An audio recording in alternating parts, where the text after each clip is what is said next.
Welcome to Kanpai News. It's News. time, everyone. It's news time. Xeno's slowly sliding off screen.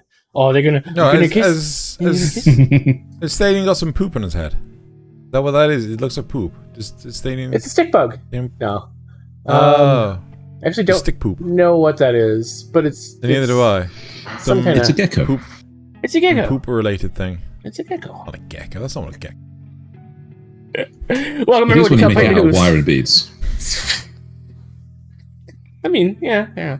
Welcome everyone to Kanpai News for the week commencing the 12th of November, 2023. I, of course, am your host, Nasuth. I am joined by Xeno and Thaylien. How are you boys this week?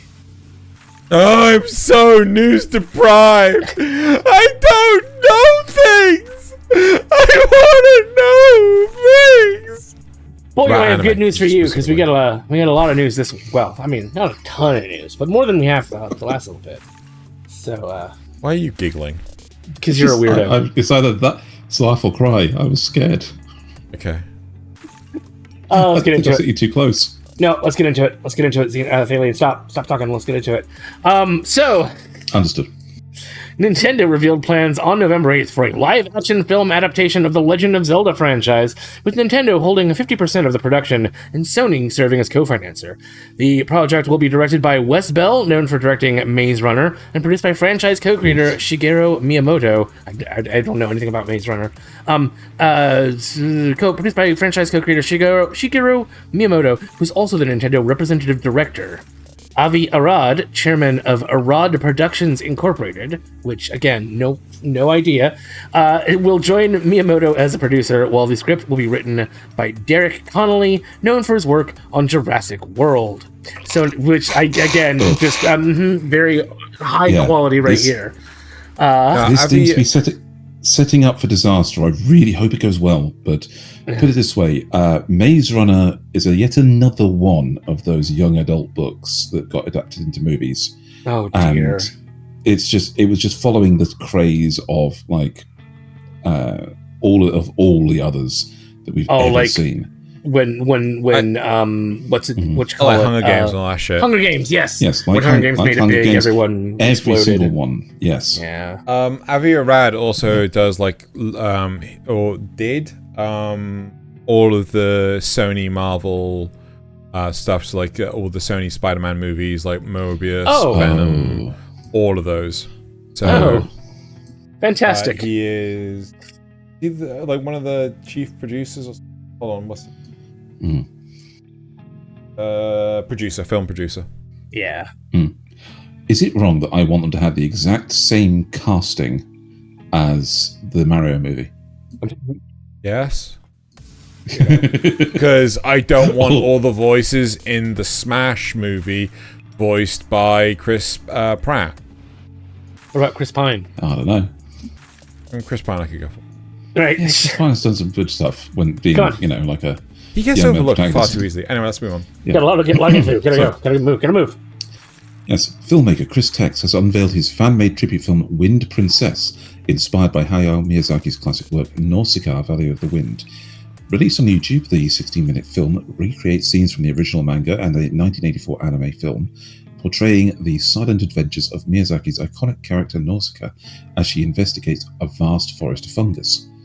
The storyline includes her exploration of a colossal discarded shell of an ohm, a giant insect creature, before sounds in the desert draw her attention. The fan film, largely wordless, reflects Tex's dedication to faithfully capturing Miyazaki's vision. Tex, who self-funded the project, emphasizes its non-profit nature and the friendships that help make it possible, stating they worked with him on it for nearly 7 years, with all footage shot in Brazil.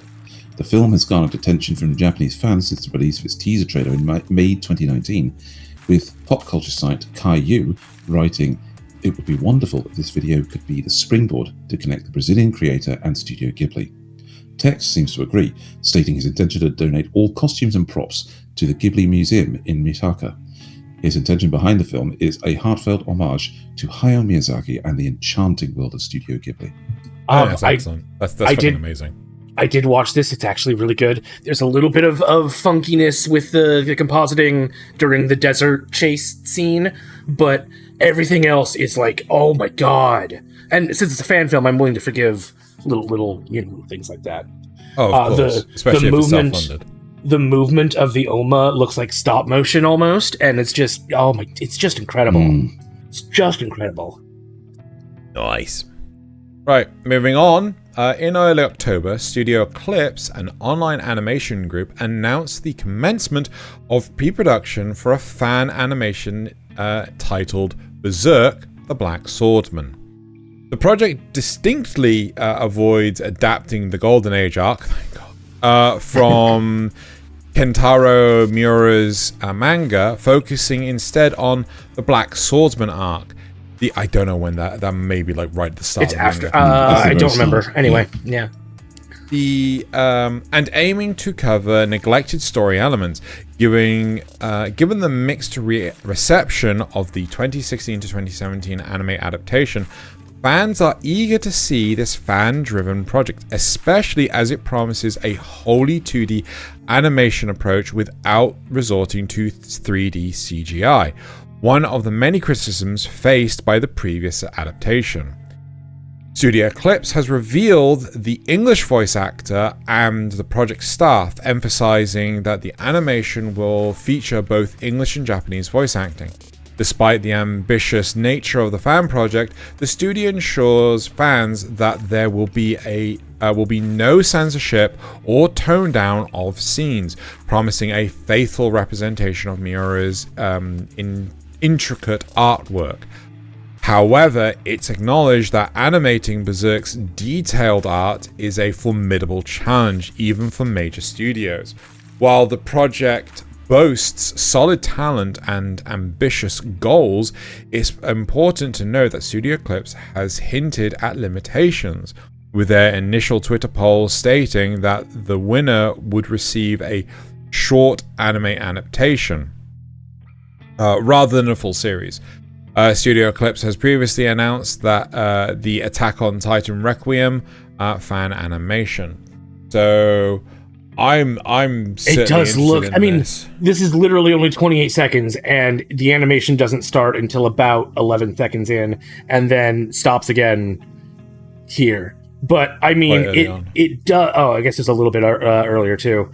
But I mean, it does look good. Look how faithful that is with all of the line shading as well on her eye. Yeah. It does look really good.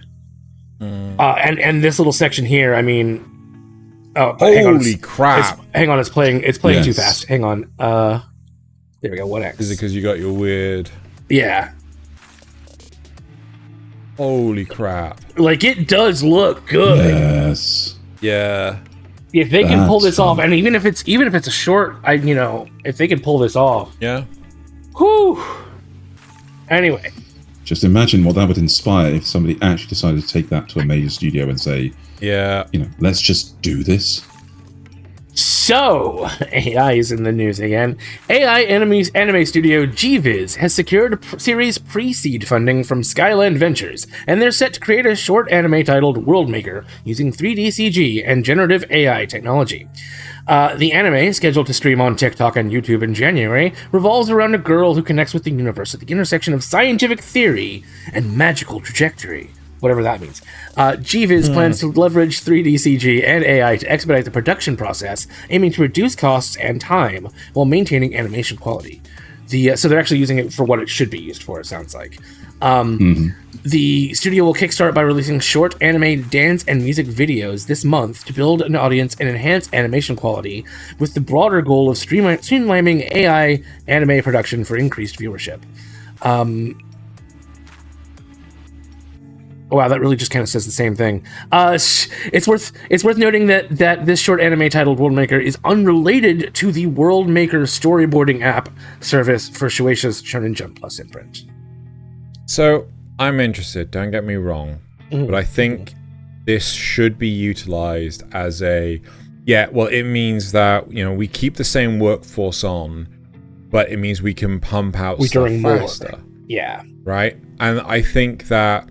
Realistically, I think the economy is going to hurt a bit, right, in terms of this, because realistically, companies are going to want to produce stuff faster, right?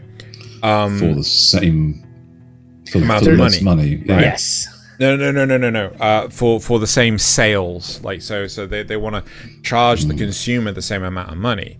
So streaming services would be fine with this, but if you're going to buy stuff on DVD, or if there's like, this is like a printed manga version, again, it's like you're asking too much of your consumer base.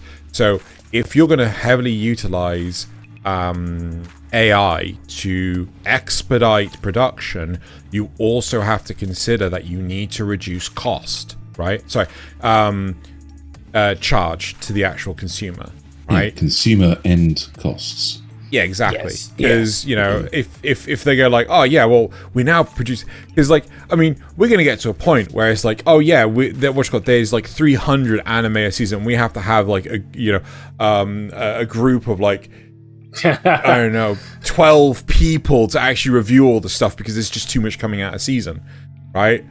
But yeah, it's just manic to think. But this is how it should be utilized. It should be used to improve production, not replace production. Although I will say this bit here, to enhance the animation, they want to do music videos to enhance the animation quality. Does that mean they actually are using the AI to try and generate the 3D CG as well? I think what this means is Or does they're that going to mean- try and use AI to generate tweening animation. Yeah, like the between frames. The between frames, because that is very Right. important and takes the most amount of time in any animation. Right. Which basically also means that Japan would not be exporting that work outside of Japan anymore, right? Because a lot of that stuff is done in like Korea and China and things. But that work would no longer go there. It would just be going to the server farm that is maintaining the AI. Which is probably in China. Right, shall we move on? Yep. Okay, according to a report from CNN Business, released on November 2nd, Disney is set to acquire Comcast's 33% stake in Hulu for a massive $8.61 billion before the end of the year, resulting in their total ownership of the streaming service. In a statement, Comcast representative said, "We look forward to the appraisal process and the determination of Hulu's fair market value, which we expect will reflect the extraordinary value of the business. While the purchase will be initiated this year, the full appraisal... While the purchase will be initiated this year, the full appraisal process and purchase won't be finalised until 2024. And with it goes the last good streaming service, according to Nasuth." Oof. Probably. I mean, I can't say that for sure, but let's face it, probably. We do have... I think we're going to have to start holding bets. Who's going to end up owning all business, Microsoft or Disney? Apple. No. Right. That's a good question. So, I'm actually, hedging my the bets other- on Microsoft. No, there is a third, Amazon, because of the real world stuff, the physical stuff they own in the world. You know. Yeah, Well, but they also- Microsoft have this habit of just buying shit up. Like, the number of game studios they now own and things. And yeah, they're all producing garbage. It's just like, are you just going to be the publisher that's known for producing crap? Anyway. So, next story. In its recent earnings report, Kadokawa revealed plans to create more wholly owned anime studios within its corporate group. While it currently owns major stakes in many studios, including NG? Yeah. Okay, and Cinema Citrus, as well as established Studio Kadan in 2021, Kadokawa now aims to focus on creating its own 100% owned studios. This move aligns with the company's 4-year strategy to strengthen its animation production capabilities, involving the creation of new studios, enhancement of existing ones, increasing studio acquisition, and forming alliances with other companies. Kadokawa, known for investing in over 40 anime titles annually, intends to increase its in-house production from its current load of 5% to 20% Five per year. Sorry. 5 per year to 20 per year, along with expanding the number of seasons and episodes per anime title. Okay. I think this is dangerous, right? Yeah. As long as it's done right, so basically, yes, they own the studios, but the studios can sort of like self-regulate. They, yes, they are held accountable. They're a subsidiary, to but they can still kind of have some autonomy.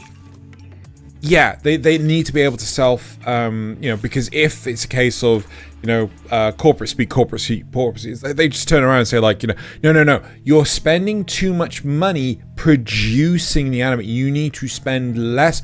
You need to have more meetings on how you can reduce the amount of money spent on animation.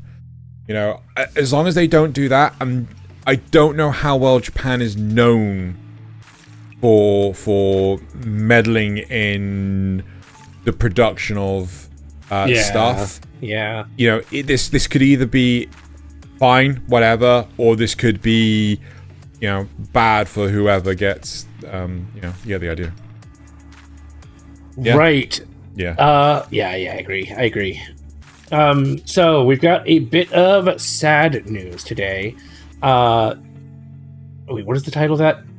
Yes. Okay, so manga creator Shoji Izumi passed away on October 29th due to old age at the age of 91. Born in Tokyo in 1932, Izumi gained recognition for his 4-panel manga series, Jan Ken Pon, which began in 1969. The manga features siblings named Jan, Ken, and Pon in a playful nod to the Japanese name for rock, paper, scissors. And it even set a Guinness World Record for the most strips published for the same Yonkama, which is a Yonkama manga, which is a 4-panel manga, exceeding 15,000 strips as of November 24th, 2016.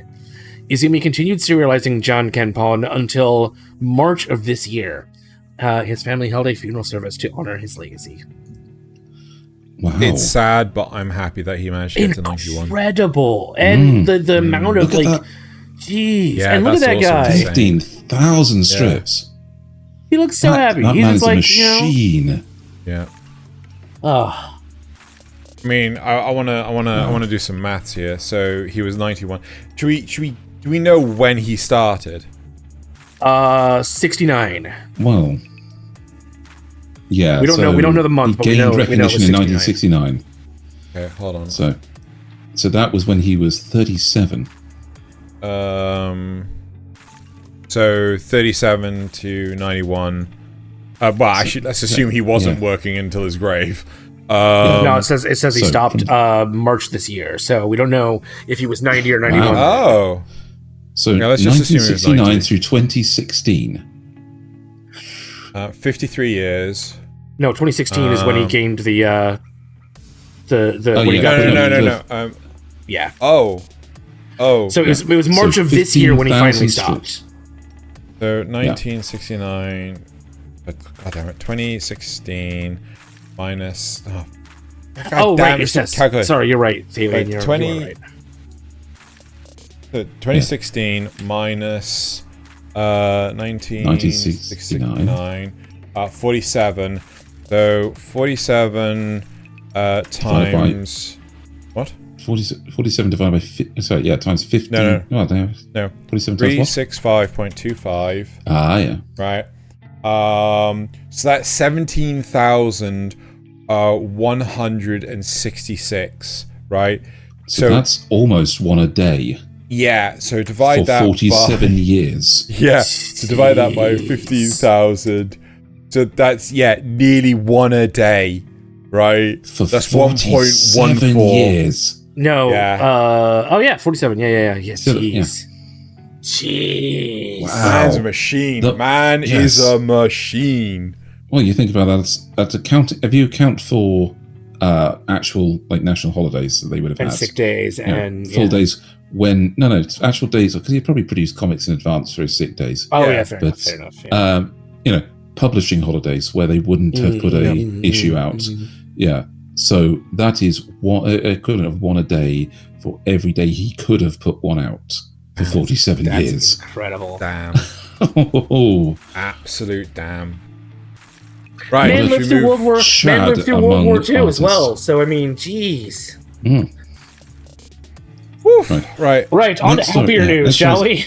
Just a little silly one. This is McDonald's Japan shared the final episode of its anime mini-series on Monday. Calling it a series finale is a bit of a stretch, as the anime consists of brief 20-second shorts featuring characters enjoying Big Macs, fries, and chicken nuggets, accompanied by a lo-fi music track.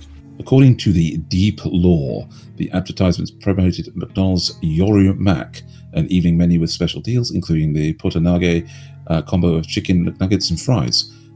Ura-chan, or Ura, it was at Ura-chan 1629 on the site formerly known as Twitter, drew all 6 of the featured videos, and they're all available on their Twitter account. Nice. Yep. There you go. Yeah. Interesting. Link in the description. I don't know if you'd seen this one. No, I don't think I have. It's really cute. I think that's an older brother and younger brother, and I don't know if that's a sister or not. Yeah, but he got a mega fry. He did get a mega fry. And then he gives it to her because he's nice. Oh, he's shit. Oh. Nom, nom, nom, nom. Yep. Yes. Awesome. Very cute. Very Right. cute. Moving on. Very wholesome. Okay, so on November 4th, during the 10th anniversary event of Is It Wrong to Try and Pick Up Girls in a Dungeon series, the question mark is confusing my brain. Oh, yes, sorry, Yeah. They announced that the anime adaptation is getting a 5th season. The company unveiled a promotional video teasing visual and logo for Is It Wrong to Try and Pick Up Girls in a Dungeon 5. The teaser's caption reads, I want my wish to come true. So, I don't know if this is like bits from previous... I think these are all bits from... Yeah, I think you're right. The show. I think you're right, but there's the teaser. Oh, who the F is that? Maybe somebody new. Could be. Maybe somebody new. Yep, there you go. Is it wrong to try and pick up girls in a dungeon? I still need to watch the last season. I don't know if the dub's out so yet. fucking good. Same. Probably. Right. So, Sony Interactive revealed on Monday, SIE, revealed on Monday that starting from November 13th, its PlayStation 4 and PlayStation 5 consoles will no longer support integration with the social media platform formerly known as Twitter. That's actually in this article too, formerly known as Twitter. I thought that was just us, but other people are doing it now too. Following this change, users won't be able to post or view content on Twitter via their PS4 and PS5 consoles, and linking Twitter accounts to the consoles will no longer be possible. Sony did not provide a specific reason for disconnecting integration with Twitter. However, they're not the first company to make this choice following Twitter's announcement earlier this year about charging their developers a monthly fee for accessing Twitter through its API. With Microsoft Xbox already out of the Twitter game, and now Sony following, it looks like the Nintendo Switch is the only bastion left for Elon's brave and bold platform. That's some sarcasm there at the end. That's sarcasm. I'm not gonna lie. I'm not gonna lie. It's gonna be the API costs. Yeah, the API 100%. costs are like through the roof. They're insane. awful. Mm-hmm. I was talking to Nasuth just before we started recording this one, and it's another little post from the Twitter's burning to the ground people. Yep. And it's one of the blue check marks who was eligible for ad revenue. Yes. That's what they're paying for now. So they like making these accounts like that just post reaction baiting images and things for a bit of stuff. He posted a picture of a cloud that looks like a man looming over a city with a caption, "Can anyone explain this?" Right? And he got one of the users of added context, and all it says in the context box is notes. "cloud" with a link to the what is a cloud wiki page, and what you see when you pull out of that is the guy's using a screenshot of that situation to complain to Elon Musk's Twitter account, saying posts that get wrongfully added context are no longer eligible for ad revenue. What the fuck? So anything with the community notes. Ask a question, gets a sassy answer, demonetized. So I'm having a look at this, right? For all right. Like, fuck off, hobbyists, right? For hobbyists and prototypes, right? We're looking at $100 per month, right? For pro, which is like startup companies and businesses and things like this, they're looking at $5,000 per month, right? However, Sony is going to classify it as like an enterprise license, right? And it's just like, contact us and we will tell you what the bill is. Oh, they've got it here. It's $210,000 per month. No, that's not the upper limit. There is no upper limit. They could say 500,000 or $1 million, right? Because basically you tailor the package to your needs, and then they will tell you what it's going to cost if you want to go with it. That's ridiculous. Right? As it says, depending on the volume of traffic, like, yeah. So it's completely dependent, and the way it. Oh god, yeah. So I'm not surprised. It's a fucking fleece, and if Reddit don't want their platform to go the integration same way. with stuff, yeah, if they don't want their API to go the same way, they will not bloody charge for it. Anyway, right. All hail Blue Sky.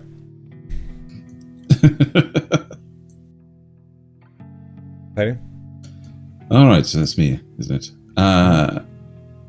Okay. In celebration of the 10th anniversary of Final Fantasy XIV: A Realm Reborn, a 2 meter by 2 meter diorama of Uldar, one of the starting city-states for the novice adventurers, was created. The intricate diorama showcases the detailed craftsmanship and design of the in-game location. A video on the game's YouTube channel, along with additional detailed photos on the official website, provided a closer look at the impressive diorama, which is approximately the size of a king-size bed. Jeez. When you put it into that, so 2 meter by 2 meter doesn't sound like a lot until you realize, 6 foot by 6 foot, just about. And now, everybody now knows when you look at a king size bed, that's the size of this thing. Do they have a good shot in the video of people standing next to it? They did. Right here. So that's the size of the base. And there you go. That's somebody working on it right there. That's huge. That's so cool. I know who I'm linking that story to. Yeah. Yep. Need to get that to us. Anyway, yep. Ah, cool. What are they doing now? Crunchyroll has confirmed their plan to shut down its Crunchyroll Manga digital manga service on the mobile, on both fucking Christ, Drew Brain, on both mobile and web on December 11th. The service started in October 2013. In a statement they issued to Anime News Network, they said, as part of Crunchyroll's ongoing commitment to provide fans with the best experience around their favorite series, we will be sunsetting the Crunchyroll manga application on December 11th across web and mobile. However, fans looking to discover new manga adventures can head over to Crunchyroll's store, which now offers more than 17,000 manga across genres. Fans can also enjoy... Sorry, go ahead. No, go ahead. Fans can also enjoy other benefits of a Crunchyroll mega fan and Ultimate Fan membership, including Crunchyroll Game Vault, which includes a growing catalog of free-to-play titles across iOS and Android. Hold the fuck on. Why am I paying a membership for free-to-play titles? Fuck off! I'm sorry, no! Maybe it means they're free to play to members, but anyone who's not a member can't play them. Then it's not free to play, is it? Yeah, then it's not free to play. Well, essentially they're now moving from a subscription model for their manga to a per purchase model, which in some ways I guess is better because now you own it forever. Maybe. That depends entirely whether or not they on their rescind it. licenses. So it really depends because Steam, right? Steam are really good in the fact that if you own the game but they have removed it from the store, you can still download it. You know, you're fine. But there are other services like what's called like Battle.net, right? You know, if you own Warcraft 3 Frozen Throne, no, tough shit. You don't have that anymore because you have to have Reforged, and you know we fucked with the game and shit like that, and right. Yeah, so it's fuck them. Yeah. All right. So on to our final story. This may or may not become a regular segment, but it's here this week, so enjoy it while you can. That's right, we're back with anime and manga releases for the week of November 5th through the November 11th. Highlights of the week include the anime My Dress Up Darling, including a limited edition version and this Blu-ray release, and The Familiar of Zero, also did Blu-ray. In print manga, we have The Beginning, which is Volume 6 of the Astro Boy prequel, Hellsing Volume 1, which I think is interesting. Made in Abyss Layer 5, Can't Stop This Longing Anthology, Miss Kobayashi's Dragon Maid, Fafnir the Recluse Volume 3, This Is Screwed Up, But I Was Reincarnated as a Girl in Another World, Issue 9. And, and for print novels, we have Reborn as a... What? I'm wondering if Xeno has any input on that one. We'll find out in January. Yeah. Print novels. No one's gonna understand that statement. Motherfucker. I don't understand that. It's Notice Me Senpai. Print novels. Reborn as a Space Mercenary. I woke up piloting the strongest starship. Digital novels. It's oh god, it's all isekai reincarnation trash. Oh wait, I found one. Back to the battlefield. The veteran heroes return to the fray. This is what he's written in the script, Peter Dubs. He read that out verbatim. I did write that. I did, because, I mean... bunch of new toys. And then, yes, we got a bunch of new toys that Xeno found, because he's a weird toy collector. He has a problem. Fat and balding. But, so basically, Good Smile Company had a recent event, and there's this is the announced upcoming lineup. A lot of surprise stuff in there, like, Gainax, we got fucking Gendo Akari and things. Variations on My Dress Up Darling characters. Different accessories. Lots of HoloLive stuff, as usual. I'm really surprised to see Two Love Rue up there. Is that Blue I Lock? thought they've done that long ago. Yeah. Yeah. Yeah. And the one to the left of it. Yes, there's just a lot of stuff in there. And I thought, you know what? Some people may be interested. Got a Shy Lily. That's adorable. As I said... some people may be interested to see that this stuff was announced, so fuck it, we'll just tack it on to the as long as we're doing stuff like manga news. And what the fuck is that Isaac Clarke? Yeah, that is Isaac Clarke. Yeah, holy and that's crap! John Bloodborne next to him or something, isn't it? John Dark Souls. John Dark Souls. I think it is from Dark Souls. Yeah.